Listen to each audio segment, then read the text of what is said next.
Puff Diddy made a lot of people famous, but it wasn't because he was a good person. Because when you zoom out and really take a look, a lot of things just don't add up. Almost every one of those stars' lives got destroyed the moment they left Diddy. Most of them have some serious allegations against them. But what's even worse is that many of them were actually victims behind closed doors. And yet, nobody said a word for over 30 years. So why now? What kept them quiet all this time? And what's the real reason Diddy made so many stars? To understand all that, we have to go back before the money, back to Harlem.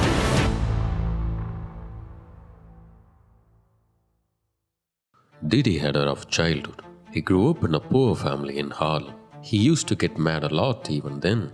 So he got the nickname Puffy because he would huff and puff whenever he got angry. When he was just 4 years old, his father was killed. But this inspired Diddy to work harder than anyone else. He had an entrepreneurial spirit right from the start, and he used to sell newspapers. Academically, Diddy was intelligent and got accepted into Harvard University. This is where everything began to change. He would throw lavish parties. Even back then, his parties were special. He quickly gained a reputation as the master promoter. While still in college, Diddy got an unpaid internship at Uptown Records. But he didn't work like a regular intern. He worked like crazy. The founder, Andre Harrell, was so impressed that he made Diddy the talent director. There, Diddy helped launch stars like Joe Dacey and Mary J. Blige. He even created an entirely new genre called hip-hop soul, and he was only 23. But Diddy wasn't the type to work under someone else. He and Andre kept clashing over their ideas, and eventually Andre fired him. Getting fired didn't stop Diddy. He immediately launched his own label, Bad Boy Entertainment. But to stand out, he needed a bold plan. His strategy at the time was revolutionary. He discovered raw street talent, utilized samples from already popular songs, and dressed his artists in shiny suits and luxury. This marked the beginning of what people called the shiny suit era. While others sold music, Diddy was selling a lifestyle. And it worked. He turned artists like the notorious B.I.G., Craig Mack, Faith Evans, Mace, and the Locs into stars. But behind the success, things were starting to crack. You see, Diddy owned the rights to everything. Songs, images, even the artists' names. At first, no one really noticed. But as Bad Boy got bigger, artists started to speak up.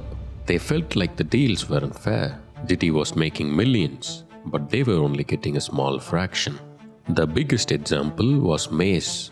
He said Diddy built the whole Bad Boy empire off his work, but only paid him $20,000 for the rights to his music. Years later, Mace offered $2 million to buy them back, but Diddy said no. Then there was the Locs. They were a hardcore hip-hop group, and Diddy's flashy pop style didn't match their vibe. They felt trapped, so they started the Free the Locs campaign to break their contract. It worked, but they had to pay millions and give up half of their music rights to get out.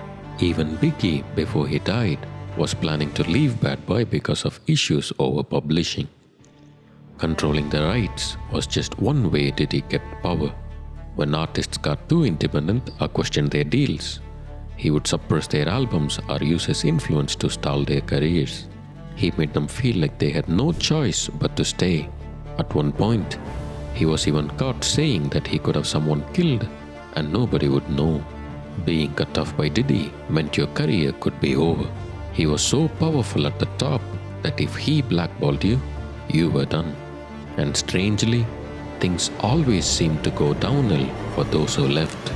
Craig Mack was Bad Boy's first big star, but after he left, he joined a religious cult and died in 2018. Shine was involved in a nightclub shooting and went to prison for 10 years. Loon left the label and was later sentenced to 14 years in prison for drug trafficking. G-Dep spiraled into addiction, confessed to a murder from his past, and is now serving life in prison. Black Rob died homeless from a heart attack in 2021. People started calling it the curse of Bad Boy. But it gets even darker.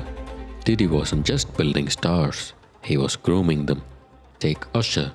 He was just 14 when he was sent to live with Diddy at something called the Puffy Flavor Camp. He was exposed to parties, women and drugs, things he was way too young to be around. Then there's Dawn Richard, another bad boy artist. She later filed a lawsuit claiming years of psychological and physical abuse, saying she was fired for not doing what was expected of her. Some lawsuits go even further. They claim Diddy promised fame to minors in exchange for inappropriate acts. One case even involved a 10-year-old boy. Remember how Diddy was known for throwing wild parties? Well, these were different. They were called the freak-offs, and they weren't just parties. They were carefully planned events filled with celebrities, drugs and women. Diddy would set them up, direct what happens and record it all. His employees would book hotel rooms, fly people in and supply drugs like MDMA and ketamine. Sometimes they even arranged IV drips the next day to help guests recover. And then there is Cassie Ventura, another artist Diddy took under his wing. He met her when she was just 19. He was 37. They started dating soon after, but what seemed like a normal relationship turned out to be something much darker. A 2016 video showed Diddy hitting her. Later, she filed a lawsuit against him. She said he abused her, forced her into those freak-offs, and used recordings to blackmail her. Cassie wasn't the only one. There were many others. Rodney Lil Rod Jones, Lisa Gardner, Joey Dickerson Neal, Kirk Burrows, and countless more. Despite all these allegations, Diddy has been cleared of almost everything. So far, the only charges that stuck are minor, like transporting escorts across state lines. And now, most people believe he's about to walk free like nothing ever happened. What do you think happened?